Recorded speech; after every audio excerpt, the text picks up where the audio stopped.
Hi there. It's Monday, October 13th, just after 11 a.m. Gonna make a video. Um, Side note, the village water department showed up this morning at 9 a.m. The guy in the green truck, not sure who was driving it. I'm assuming it was Mark, the guy who works for the water department. He's the mayor's husband. He showed up, he pulled into the front yard, um, pulled his truck in, turned the little white light on, sat out there for a few minutes, didn't do anything, and then left. Don't know what that was about. The paper said that they would not be coming to my property without a police escort, and there was no police escort with him. So I don't know what that was about, but that happened this morning around 9 a.m., and I haven't heard or seen them again. So, anyways, I'm making a video about something that I did not want to make a video about. I was just gonna let it be one of those things that kind of go into the background and that I just didn't have to deal with, but I plan on posting another video, and this incident is mentioned multiple times in the video that I'm going to be posting, and I'll talk about that video when I get ready to post it. But yeah, so people who follow me kind of already know about it. Back on June 13th, the neighbor behind me, um, her name's Ida. They took a rope and tied it to the back of a pickup truck and took the other end of the rope and threw it over a dead tree branch and tried to rip the tree branch off a very old, very big tree. And they wound up bringing the power lines down. They brought a live wire down on the shed. They ripped my electrical box completely, the panel completely off the house. And they put the power out for, I don't know how much of the town, maybe just the street. I'm not sure how many people were affected. But that day that it happened, I took video. That they had gotten the truck out of there by then, but they were still trying to pull the branch down by hand by pulling on the rope. And I took some pictures of the damage, and I posted them on my Facebook page, so that's out there. So that happened on June 13th, and I'm just gonna kind of run through just a list of things that happened, just so you kind of have an idea what happened, because like I said, it's gonna come up in the video, but I was hoping not to make a video about this because I just, you'll probably understand as it goes on. But so on June 13th, when it happened, Don from Joe Carroll Energy, he took me back to where Ida was, and he told her, you're completely financially responsible for all the damage. After he left, and she agreed, and after he left, she looked at me and told me she wasn't responsible for any of it, and that's when the fun started. June 17th, she called my insurance company, and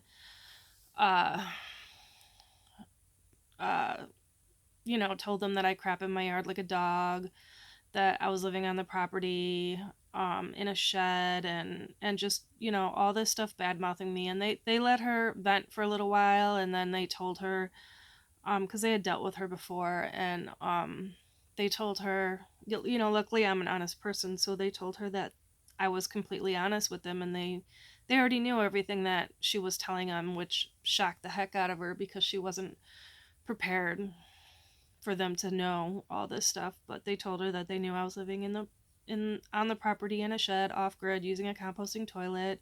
She wasn't telling them anything they didn't know. And they asked her how the way I was living affected her, and she's like, what? And they're like, you just need to mind your own business. And that was it. I don't know, obviously, the exact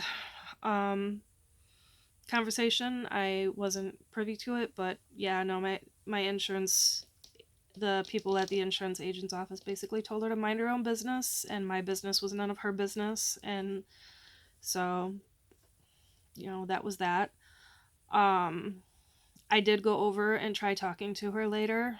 I tried to give her the opportunity to tell me what it was she didn't like about me, because, she went on and on with my agent for a while and made it very clear that she didn't like me. And so I was an adult, and I went over there and I tried to give her the opportunity, and I recorded the whole thing. And I just tried to give her an opportunity to tell me what it was that she wasn't happy with. And she just wouldn't go on it. And I'm like, I know that you've called my insurance company. I've talked to them today. But yeah, no, so she never tried. She never took the opportunity that I gave her to tell me what it was that she wasn't happy with. June 17th was also the day that Deb from the village tried to get me to come in and sign a letter kind of backdating, because when they brought me in, when Officer Looney came over in May and gave me all that stuff, and then I went in to see Deb a couple of days later, they never formally did anything. I'm like, am I being cited? Am I getting a warning? I'm like, what is this? And they're like, no, you just need to get the water turned on. And so she was trying to get me to sign a letter basically backdating to cover the village's butt, because she didn't do that before. And that's when the first mention of eviction came up, was on June 17th. And that's actually why I'm having to do this video, because I recorded that conversation also, and that's the video that I'm going to be releasing, which talks about this incident a great deal. So then on June 22nd, and I shared this on my Facebook page too, I had a nighttime visitor. It was the middle of the night. It was warm. It was June. I had the shed doors open,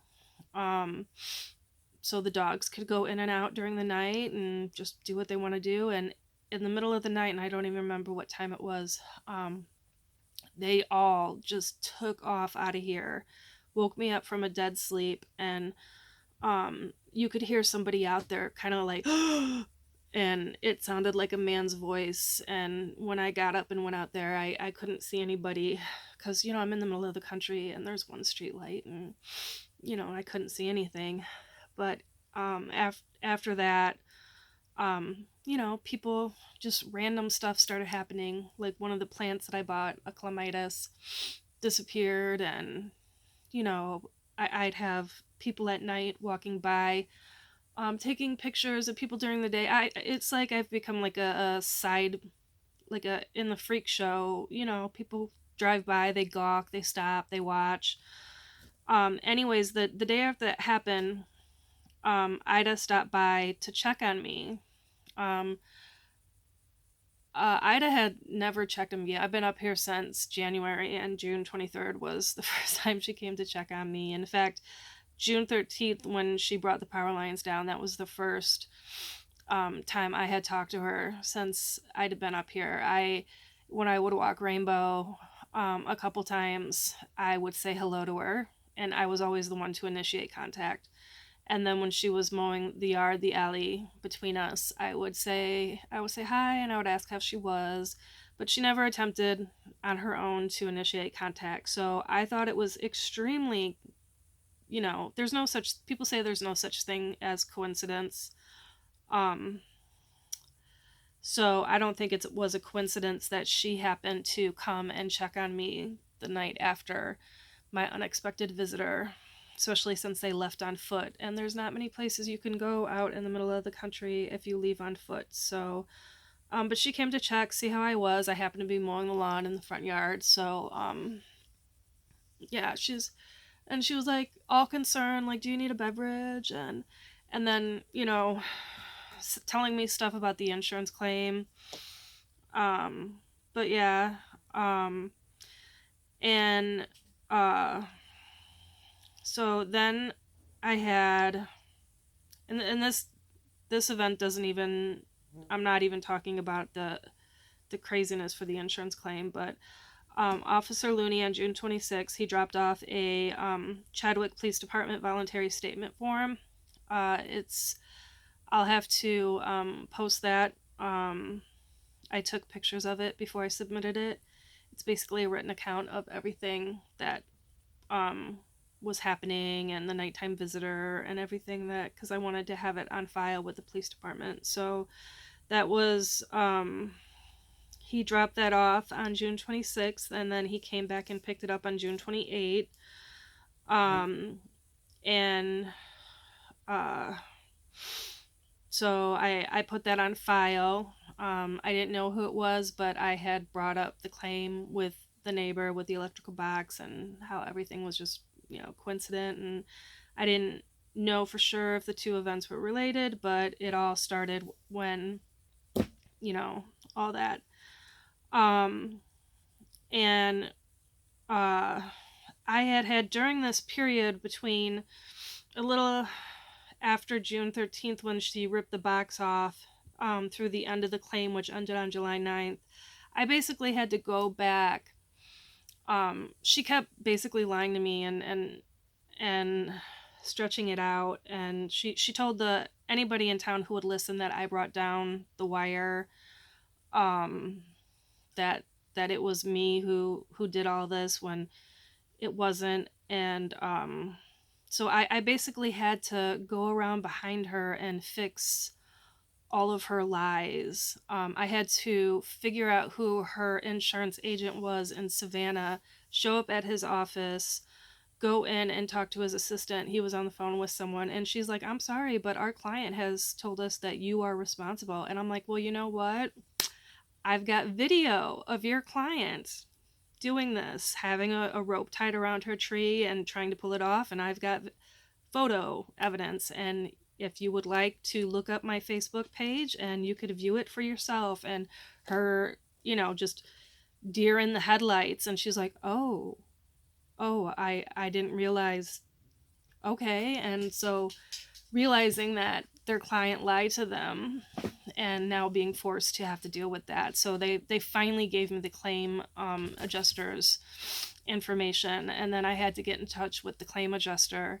And by this point, I had also talked to Joe Carroll, the supervisor at Joe Carroll, because she told me that she had called. Ida had told me that she had called Joe Carroll, and they told her that I was responsible. And I talked to the same supervisor, and he's like, "I didn't tell her that." He's like, "I told her she was responsible." And he and I had like long conversations about like I don't remember anymore, the point of connection or something, where Joe Carroll covers up to a certain point, and then from that point on, an electrician would have to put everything on. I don't remember. It's not important. I need to keep this video to just one part. I don't want two parts. But so and then I called the claim adjuster for the insurance claim, and he's like, "Oh my God," he's like, "I am so happy you called," because talking to she had a different story every time she talked to him. He's like, I can never figure out what she's saying. She's got a different story every single time." And so I sent him all the links to my Facebook page. He was able to watch the videos. He was able to see the video footage, the picture evidence that I had taken. And he was able to see that Ida had been lying to them. So she had lied to her insurance agent, and then she had lied about the claim. So during that entire time, this is going on from, it happened June 13th, and then the claim was finalized on July 9th. I basically had to follow around behind her and fix all of her lies to get the claim resolved. And then during that time, I'm having nighttime visitors, being woken up in the middle of the night, people showing up at my property, taking pictures, taking videos, driving really slow, stopping, looking at the property. Because not only do I have this going on with her, that she's lied to everybody in the town, and she's lived here for decades. So, her family, she's got a lot of family out here too. And they've lived out here for years, so people know them, and so obviously people are going to believe her over me. So people think that I'm the one who caused all the damage, so I'm the bad guy. But so they're I'm turned into a circus freak, basically. So not only am I dealing with the insurance incident, the stress from having nighttime visitors, people coming in gawking, but I'm having to deal also with the city water issues. So, um, But when the claim ended on July 9th, her State Farm agent, it was really kind of scary. I do not know. I had sent him the form that I had given to Officer Looney, the voluntary statement form. I had sent him the photocopies that I had taken of that so that he knew everything that was going on. And I do not know what Ida said to her insurance claim agent, but it was enough to make them fear for my safety. Her insurance was State Farm. I do not believe I have ever had State Farm in my life. I could be wrong. I've been driving for nearly 30 years. Obviously, when I was a kid, I don't know what insurance company my mom used, so maybe I had State Farm as a kid, and for a while I used an insurance broker, and everything went through the broker, so I couldn't even tell you who my insurer was during the time I used a broker. But I don't believe I've ever had a business relationship with State Farm, so they're under no obligation to help me.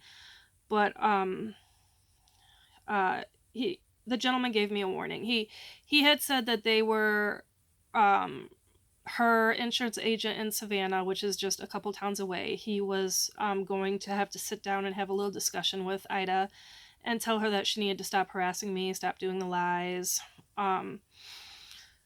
spreading lies around town and everything, and that they were going to send her policy to review to see if they even wanted to keep her as a client because of her lies.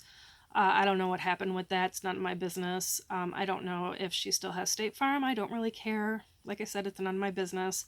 But what he said, and it was in this order, was that I needed to get local law enforcement involved.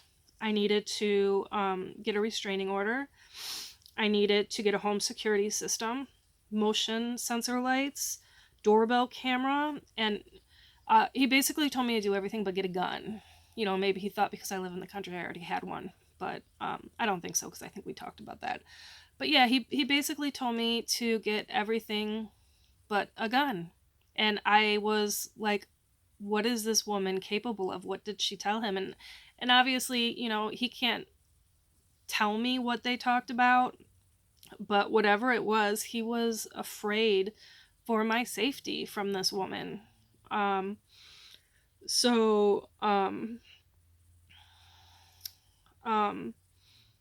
yeah, I was a little, I don't know what I was. I was a little taken aback. But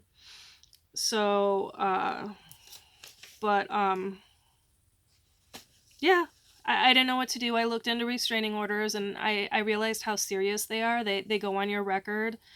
And so I thought about it before I did anything, because it's a pretty serious matter. But on July 14th, I text messaged Officer Looney, and because the first thing he said was get local law enforcement involved. So I asked Officer Looney to come over, have it on a text message, and told him that I needed to take a restraining order out against Ida, that it was the recommendation of her own insurance company that I take the restraining order out against her.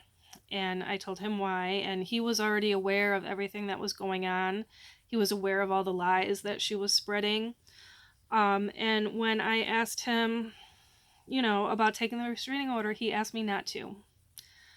He wouldn't help me with it. He said he'd known Ida for over 20 years, and that she was stupid, but she wasn't dangerous. And I'm just, this is the law enforcement in this town. This is the only cop, and he's not looking out for my safety when her own insurance company is the one who told me to take this restraining order out. And he's basically saying no. He's like, I've known her for over 20 years, and she's stupid, but she's not dangerous. And I'm like, you know what? It's not just, her I'm worried about. It's the rumors. Everybody thinks that I'm responsible for bringing the power down for however far down the power went out. So it's not just, her actions. It's now, other people. I've got people, driving around gawking and taking pictures of my property, and just all this craziness and no. So the next day, I ended up emailing the State Farm agent, telling him that I didn't have the support of local law enforcement, and I didn't know what to do at that point. But the way their email system is if the file is no longer active, the email doesn't get sent to the person. So I don't think he saw it, or if he did, he just knew that there wasn't going to be anything else he could do to help me. So I didn't get a response. Um, and that was on July 15th. And then I had happened to walk Rainbow. I normally walk Rainbow in the mornings, and I happened to be walking her in the evening one night. And I don't know what day it is. I'd have to go back through my personal journal and find it because I know I wrote about it in there. But we were almost home, and we happened to see Officer Looney, doing his patrols. And after we had that conversation back on, what day was that? That was the 14th. I had specifically asked him not to say anything to Ida because I didn't want her to know about the potential restraining order because I didn't want to antagonize the situation. And so I had specifically asked him not to talk to her, and he said he wouldn't. And during this time between July 14th and when I saw him, Ida had kind of disappeared. She stopped mowing her yard, and I hadn't seen her, and I'm like, wow. I'm like, maybe her insurance agent really got through to her, and she took it to heart and she's backing off. And when I saw him, it ended up she broke her foot, so she's been inside all summer. So you know whatever. So, but when I was walking Rainbow, I bumped into Officer Looney, and I'm like, did you talk to her when I asked you not to? He's like, I was going to, but I got busy that night. And I'm thinking to myself, I asked you not to, and you were going to go talk to her. But we had a conversation, and he brought up again how she was stupid, but she wasn't dangerous. And then it came up that he feels that because she is stupid, that she shouldn't be treated the same as other people. Um, that she should get like more chances, or she shouldn't be held to the same level of accountability as other people because of how stupid she is. And I don't see her as being that stupid. I have no idea where she falls on the intellectual scale. I don't really care. She's a person. So the idea that he thinks that she should be treated special because she's stupid, it just blows my mind. Um, he basically chose her over protecting my safety.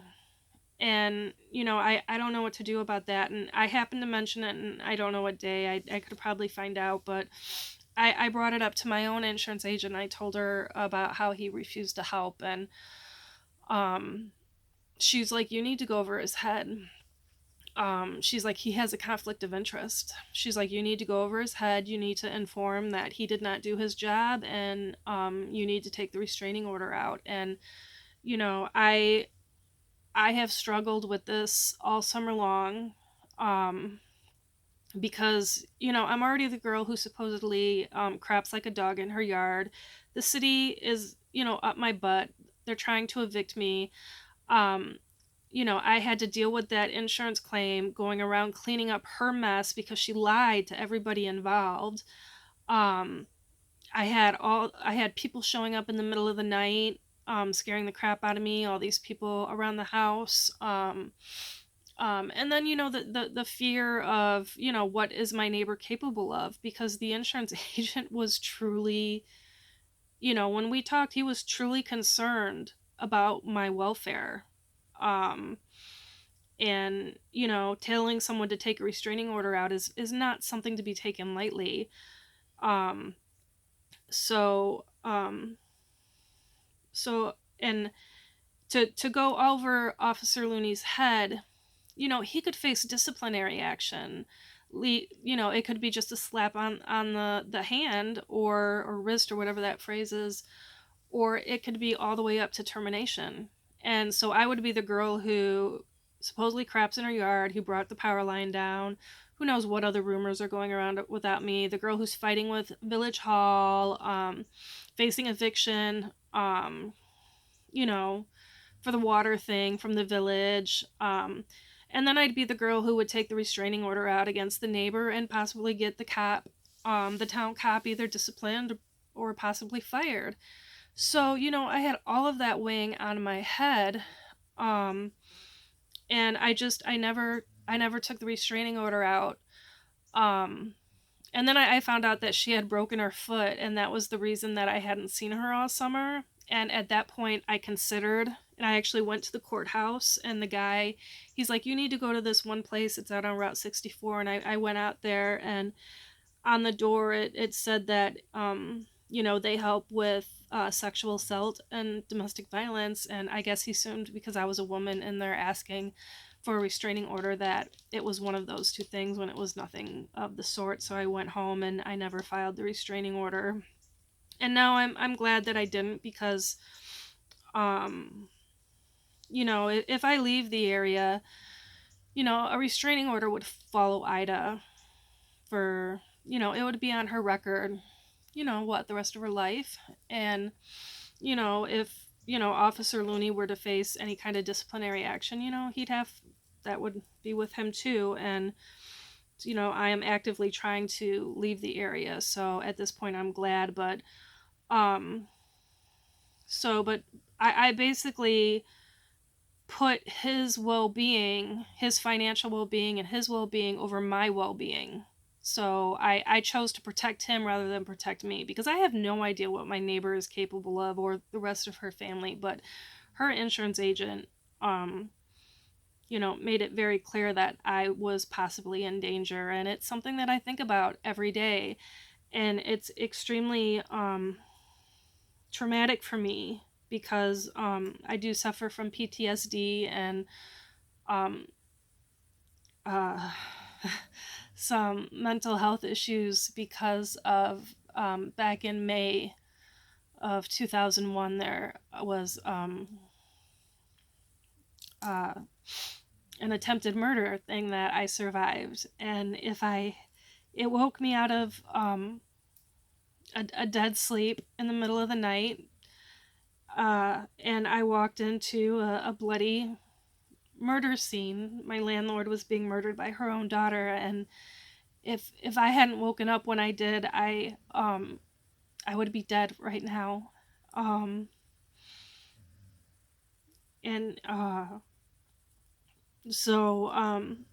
yeah. So I've been dealing with that all these years. So I suffer from PTSD. So when I started getting nighttime visitors, and it's so closely mirrored what happened back in 2001, it triggered my not STD, my PTSD. And I started having anxiety attacks. And then between all of that going on, and then what's going on with the city, and this is humiliating, but when I suffer from night terrors and sleep paralysis, horrendous nightmares, and when things get really bad, it hasn't happened in years, but it's happened this summer 3 times. But I get into, when right before you wake up, you're in sleep paralysis and you're so terrified, and the nightmare you're having causes you to have incontinence. And so 3 times since all this started, between dealing with the neighbor and the village, so I've had 3 episodes of incontinence, and that just shows my level of anxiety and fear going on with me, having to deal with all of this. And it's not something that I want to deal with. It's there was a reason I didn't want to make this video. I didn't want to have to talk about this. Yeah. So yeah. So yeah. So I did finally get the claim resolved, but I live every day wondering what my neighbor is capable of and what it was she said to her insurance agent that made him fear for my life to tell me to take a restraining order out. And I live every day knowing that the cop in this town would choose not to protect me, that he would side with the person he's known for 20 years because he thinks she's stupid. Because he thinks she's stupid and she deserves special treatment.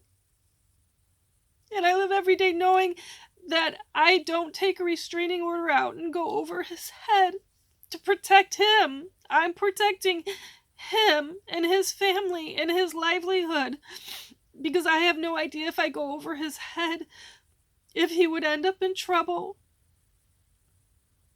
and if he would lose his job with the village.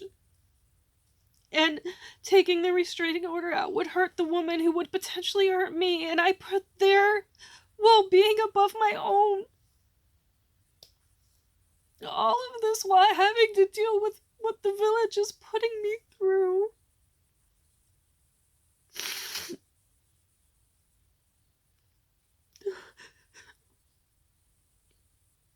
So yeah.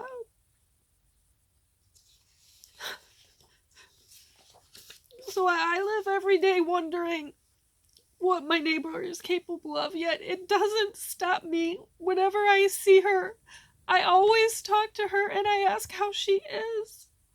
And it never stops me from doing those things. Because I don't think she's a stupid person like the officer does. And, even if she, I don't know where she falls on the scale of intelligence, but it wouldn't matter. She's a person. She deserves to be treated with respect. And even if she isn't going to treat me with respect, I'm still going to treat her decently because that's who I am. So yeah, so this is what I've been dealing with all summer, in addition to having to deal with the village. So, I thought about when I made the video the other day, when Kim Peterson's, not Kim, who's Kim Peterson? I don't even know who that is. Kim Henricks. She had made those statements about, you can't help someone who won't help themselves, and that I should pull myself up by my boots, which, by the way, Kim, it's bootstraps, and that is a phrase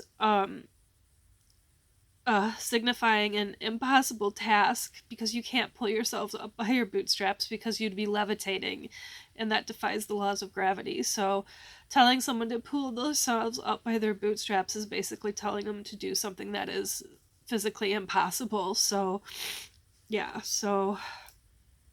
but I am capable of taking care of myself, but I don't know why I even start talking about that. I think I was just trying to say that, everything I've been dealing with, I don't know. Anyways, I didn't want to make this video. I didn't want to have to call Ida out on any of this stuff. I didn't want to have to get Officer Looney involved, but I'm going to be releasing a video. It's a video that I took at Village Hall of Deb. It has the first incident on June 17th that she mentions eviction. It clearly shows it has her talking about our conversations from last summer and how she knew that I was going to have to gut all the electrical and everything. So it's proof that she was fully aware of everything I was doing. So yeah, so I've had a rough summer, not just what's going on with the village, but I live every day wondering, what my neighbor is capable of and whether I'm safe. And I live every day knowing that it's a probability that the local law enforcement would not help me if something were to happen. Um, I I have issues with trust, and I no longer trust local law enforcement, which really sucks because there's only one cop in town. Um, so yeah, and my PTSD and my anxiety and just all that stuff that I've tried. You know, if I could find a way to fix what's wrong with me, I'd be so happy. But you know, trauma affects everybody differently. So but yeah, so so this is what happened. It's talked about um quite a bit in the video that I made that has Deb bringing me in. So I'm just putting this out there so that it gives people a frame of reference, because when you're listening to that video, because it splits into two parts also, so it's a long video, you're going to hear this talked about, and so at least it gives you a frame of reference, so you're not just sitting there going but yeah, so that's been my summer. It hasn't just been dealing with the village and their ridiculous claims over buckets and all of this other stuff, but it's been, you know, having to do an insurance claim, having to follow around behind the neighbor who lied about everything to um, people who live here and to her own insurance company, and then living in fear, wondering what my neighbor is capable of. Um, and the fact that I didn't take a restraining order out because, you know, I don't have the support of local law enforcement. And um, yeah, so yeah, and just, you know, I don't know. This is 37 minutes. I'm done. All right, I'm done. Have a good day.